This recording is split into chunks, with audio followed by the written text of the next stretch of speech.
Coming up on Arirang News. North Korea fired a number of cruise missiles off its east coast this morning for the 5th time this year. We take a look at the reasons behind the regime's repeated launches. South Korea's state-run think tank projects the country's economy to expand by 2.2% this year on the back of a strong recovery in exports led by semiconductors. But it expects weak consumer spending due to high interest rates. South Korean swimmer Hwang Sun-woo clinches gold in the men's 200-meter freestyle at the World Championships in Qatar, making him the 3rd Korean to win that particular title.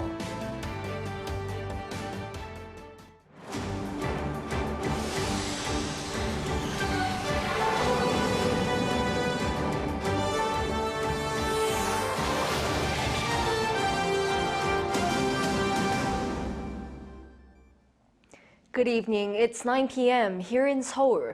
Thank you for joining us on Arirang News. We start with yet another round of missile launches by North Korea.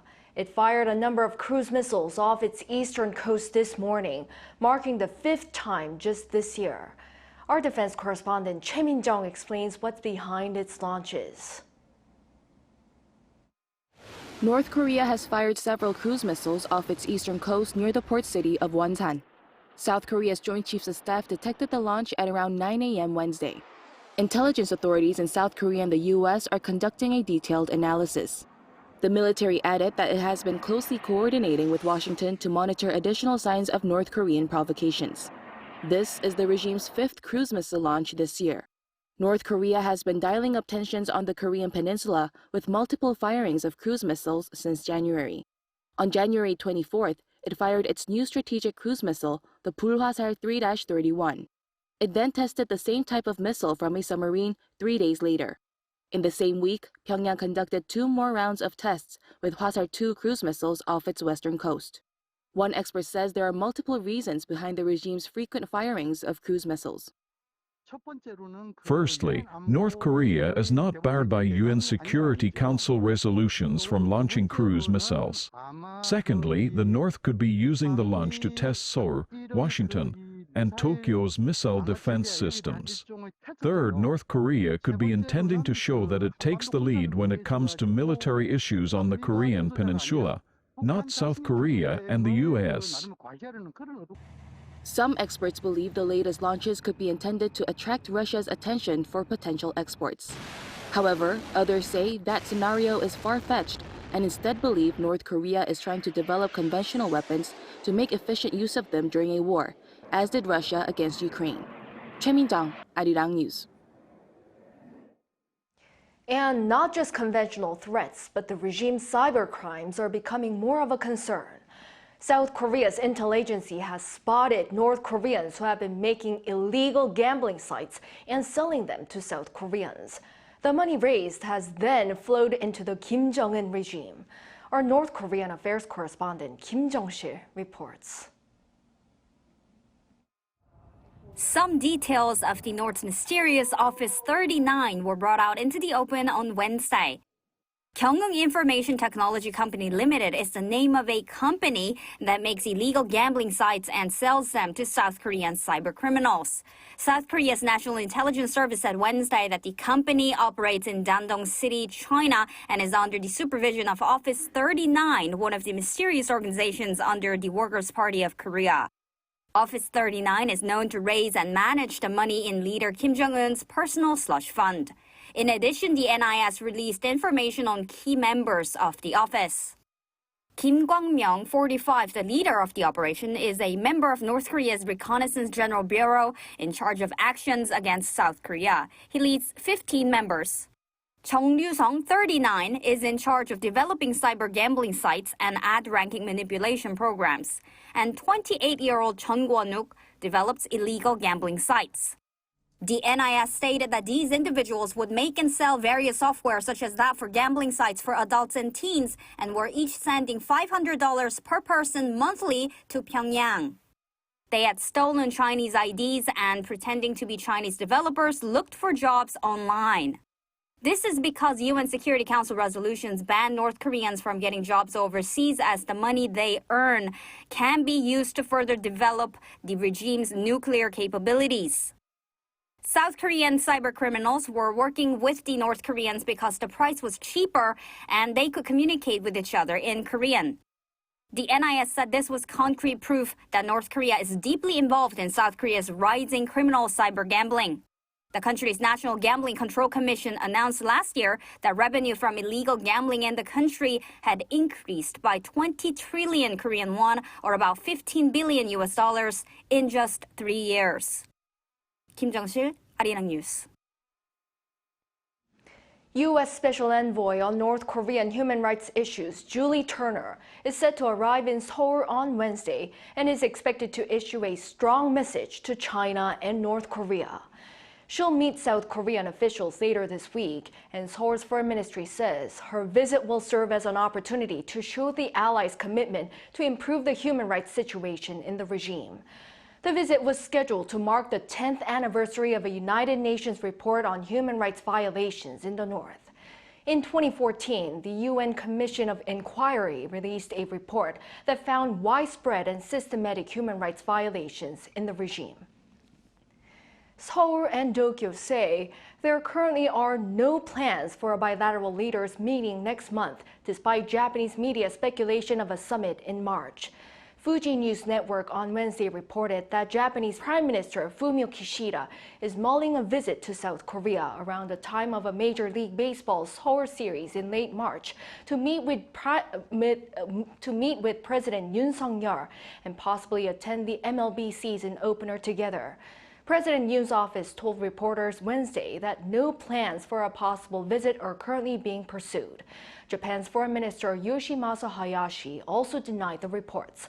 However, he added that close bilateral talks will continue, describing South Korea as an important neighbor Japan must partner with on diverse global agendas.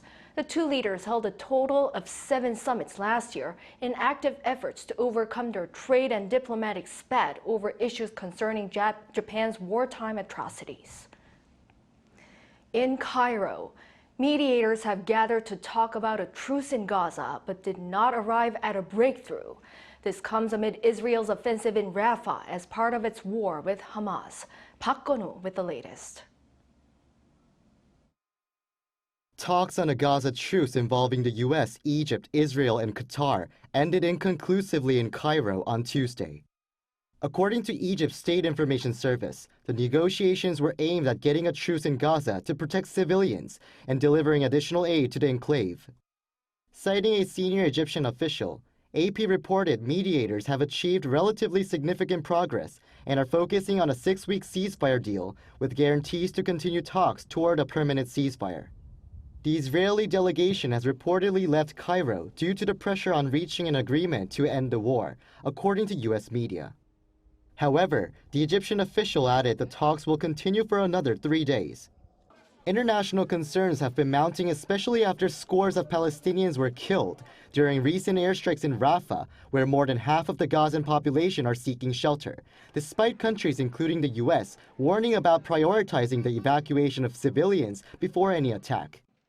The United Nations aid chief, Martin Griffiths, warned on Tuesday that military attacks in Rafah could lead to a slaughter and put humanitarian efforts in Gaza at death's door. The UN Secretary General also spoke about the issue on the same day. My sincere hope is that the negotiations for the release of hostages and some form of cessation of hostilities to be successful, to avoid a all-out offensive over Rafah. Meanwhile, as of Wednesday, at least 28,400 Palestinians have been killed, while over 1,300 Israelis have been killed and over 1,200 injured since the war began on October 7th. Park Gun-woo, Arirang News.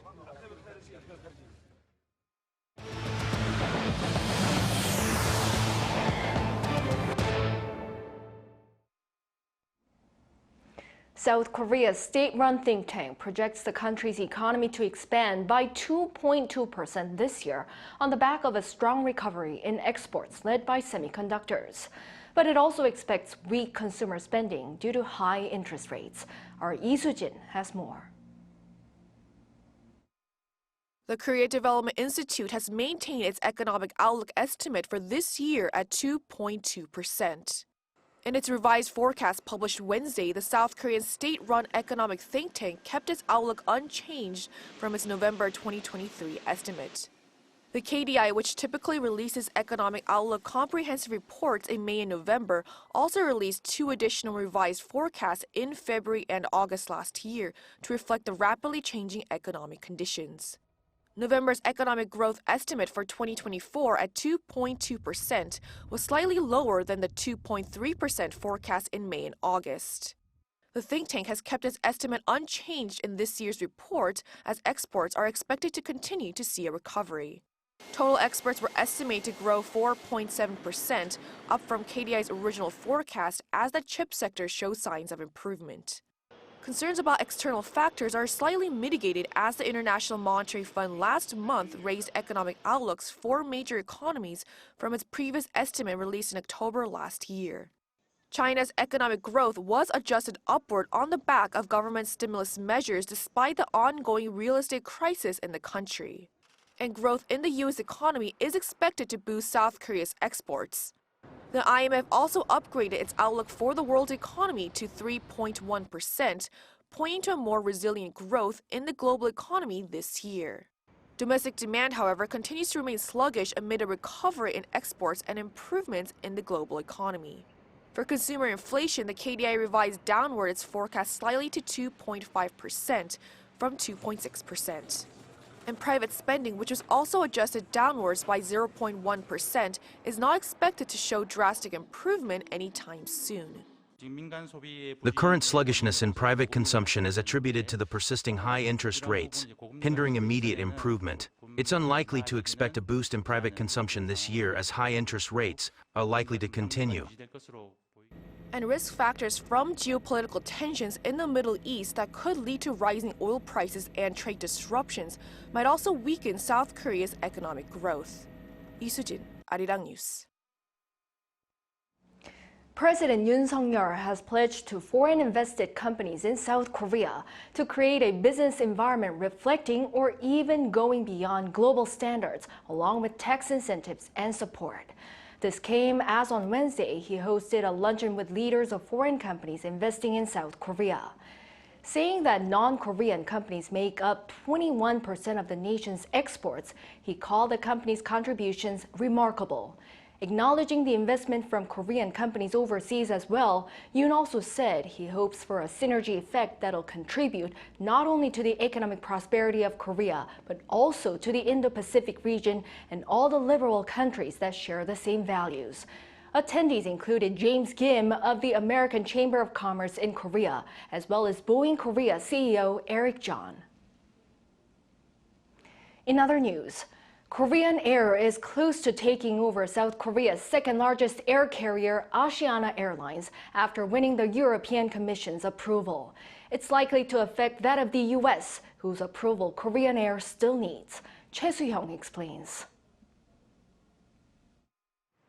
Korean Air's planned merger with Asiana Airlines got approval from the European Commission on Tuesday local time. The approval comes almost 3 years after Korean Air submitted its proposed acquisition of Asiana to the EU. Now, out of the 14 competition regulators, just one last approval from the United States is needed. However, the EU's approval is conditional due to the Commission's concerns that the merger could harm competition. As a result, Korean Air needs to remedy the EU's concerns in both passenger and cargo services. In passenger flights, Korean Air will enable rival airline T-Way, a low-cost carrier, to start flights between Incheon and Barcelona, Paris, Frankfurt and Rome. These 4 air routes overlap with Asiana. Also, Korean Air will divest Asiana's global cargo business. The air industry forecasts that the divestment will take place no later than October this year. The Commission said Korean Air can only implement the merger on Asiana upon full compliance with these remedies. The industry expects that the Commission's in-depth investigation for these approval will mark as a milestone for future mergers involving other airlines. As the approval from the U.S. is still left to be done, Korean Air plans to finalize its merger procedure as soon as possible. If the U.S. approves, Korean Air is expected to rank within the top 15 in the passenger services and within the top 10 in the cargo services globally. Choi Soo-hyung, Arirang News. Meanwhile, in the U.S., inflation accelerated 3.1% on-year in January, faster than earlier forecasts amid higher housing expenses. Lee Eun-jin has more on this finding and its broader implications.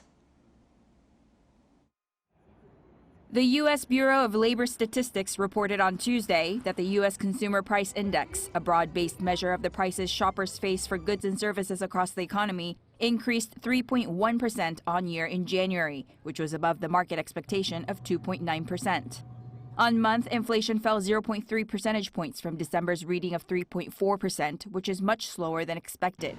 Excluding volatile food and energy prices, so-called core CPI accelerated 0.4% in January and was up 3.9% from a year ago, unchanged from December. Shelter prices contributed mainly to the increase, with the index rising 6% on-year. Taking up about one-third of the CPI weighing, the index for shelter prices climbed 0.6% on the month. On a 12-month basis, shelter costs rose 6%. After closing at a new record high on Friday, the S&P 500 inched down 0.1% on Monday. And after the CPI inflation data was released, the S&P 500 fell sharply in Tuesday's stock market action, sliding a further 1.3%. The Dow Jones Industrial Average sank more than 520 points, or 1.4%, on Tuesday, its worst one-day percentage decline since March 22, 2023. And the Nasdaq Composite fell 1.8%. Still, the big three indexes were trading higher on year. Fed officials expect inflation to recede back to their 2% annual target, largely because they expect shelter prices to decelerate through the year. But January's increase could be an obstacle for the central bank that's been looking to relax monetary policy, which is at its highest in more than 2 decades. Lee Eun-jin, Arirang News. And on the local front, South Korea plans to bolster emerging industries, including quantum computing and urban air mobility, also known as flying taxis.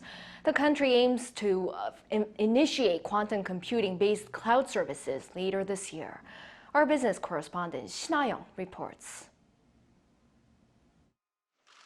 South Korea will launch a cloud service utilizing domestically developed quantum computers in the latter half of this year.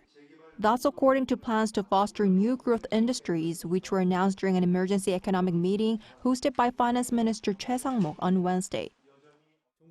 The government will work towards creating tangible results in new growth industries, including mobility and biotech, which can serve as future pillars of our economy. It will do so by launching cloud services using Korean-developed 20-qubit quantum computers. The plan includes developing related technologies to secure a 50-qubit quantum computing system by 2026 and a 1,000-qubit system by 2032. The higher the qubit count, the faster the processing speed and greater the accuracy. To take a step closer to achieving its goal of commercializing urban air mobility by 2025, the government is pushing to begin flight tests of UAM vehicles in metropolitan areas. It plans to provide tailored regulatory exemptions. Ongoing efforts are being made to establish an institutional framework, including safety standards, to achieve the commercialization of fully autonomous driving in 2027. The government has also pledged to further support key industries such as chips, displays, batteries, and shipbuilding. It is also expanding tax incentives for semiconductor-related technologies. Shin-young, Arirang News. In sports, South Korean swimmer Hwang Sun-woo clinches gold in the men's 200-meter freestyle at the World Championships in Qatar, making him the third Korean to win that particular title. Lee Seung-jae has the highlights. South Korean swimmer Hwang Sun-woo claimed the top podium spot on Tuesday after winning gold in the men's 200-meter freestyle event at the World Championships in Qatar. In the race at the Aspire Dome in Doha, Hwang finished in 1 minute 44.75 seconds ahead of Danas Rapsis of Lithuania and Luke Hobson of the United States. Hwang had the quickest reaction time off the blocks with 0.62 seconds and was ahead until the 150-meter mark when Hobson took the lead from the South Korean. Hwang, however, took over in the final stretch, passing Hobson in the final seconds to win his first career world title. His latest gold medal finish makes him the first South Korean to win a medal at 3 straight swimming world championships, as he won silver in the 200-meter freestyle 2 years ago and followed that up with a bronze last year. Hwang's medal was South Korea's 4th in Doha, the most the country has won at a single world championship. On Monday, Kim Woo-min won gold at the men's 400-meter freestyle, while South Korea picked up 2 bronze medals in diving. Hwang will now compete in the men's 100-meter freestyle event and the 4x200-meter freestyle relay with hopes of more medals in Doha. Lee Seung-jae, Arirang News.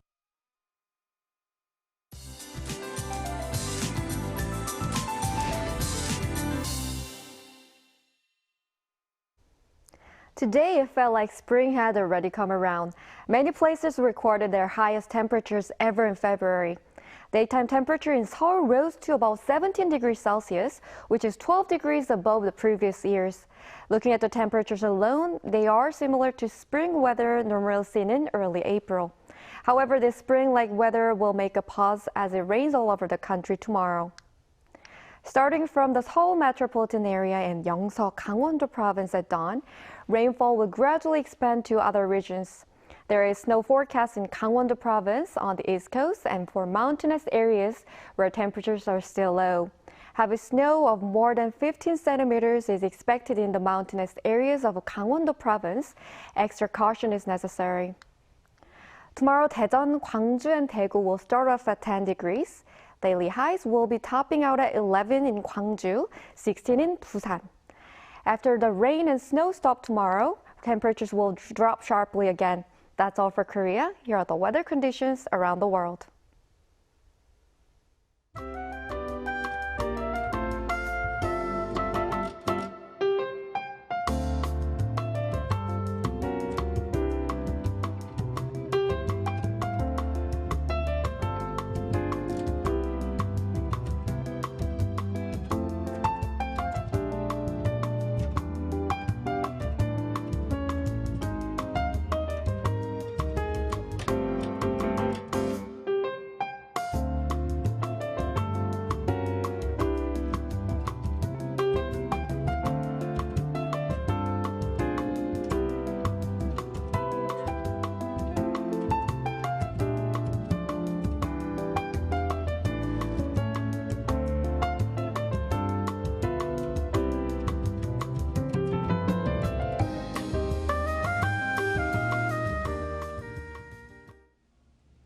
Well, that is all for this newscast. Thank you for watching.